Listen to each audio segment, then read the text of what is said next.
ईश्वर का प्रेम, दया और अनुग्रह आप सबों के जीवन में प्राप्त हो और ईश्वर का वचन आपके जीवन में परिवर्तन लाए। आज सामान्य समय का चौथा रविवार है। परमेश्वर हमेशा हमसे बात करते रहते हैं और बाइबल के माध्यम से स्वयं को प्रकट करते रहते हैं। आइए हम परमेश्वर के वचनों को पढ़ें, उनके वचनों को सुनें और इन वचनों को अपने दैनिक जीवन में जीने का प्रयास करें। आज के पाठों का सारांश। पहला पाठ, ऐसे लोग होंगे जो परमेश्वर के क्रोध से बचे रहेंगे। भजन संहिता, प्रभु हमेशा वफादार होते हैं।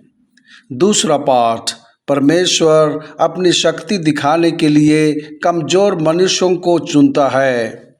सुसमाचार पाठ, यीशु हमें सिखाते हैं कि कैसे हम मनुष्य जीवन में खुशी पा सकते हैं और खुश रह सकते हैं।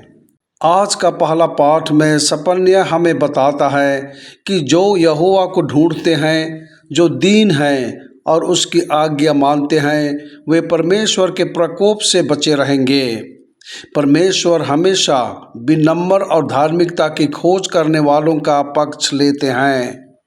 यदि हम विनम्र और उसके प्रति आज्ञाकारी हैं तो परमेश्वर हमेशा हमें आशीर्वाद देगा और सभी परिस्थितियों में हमारी मदद करेगा। दूसरे पाठ में संत पौल ने कोरिन्थ के लोगों से कहा कि ईश्वर ने बुद्धिमानों को लज्जित करने के लिए दुनिया में जो मूर्ख थे उन्हें चुना।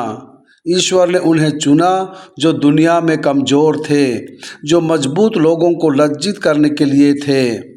ईश्वर ने उन्हें चुना जो कम थे और जो दुनिया में तिरस्कृत थे। इसी तरह ईश्वर जिसे चाहता है उसे बुलाता है और उसे उस जिम्मेदारी को निभाने के लिए ज्ञान और शक्ति देता है। जिस एक व्यक्ति को बुलाया गया है उसे अपने कार्य में समर्पित होना चाहिए और ईश्वर स्वयं उसके द्वारा उस कार्य को पूरा करेगा। इसलिए जिन सभी ने कुछ हासिल किया है वह ईश्वर की शक्ति के माध्यम से है। इसलिए सभी को प्रभु में घमंड करना चाहिए और अपने आप पर नहीं। आज का सुसमाचार पाठ संत मत्ती से लिया गया है। यहाँ आशीर्वचन का रूप यीशु के लिए असामान्य नहीं है। धन्य वचन पुराने नियम में, भजनों में और ज्ञान साहित्य में पाए जाते हैं।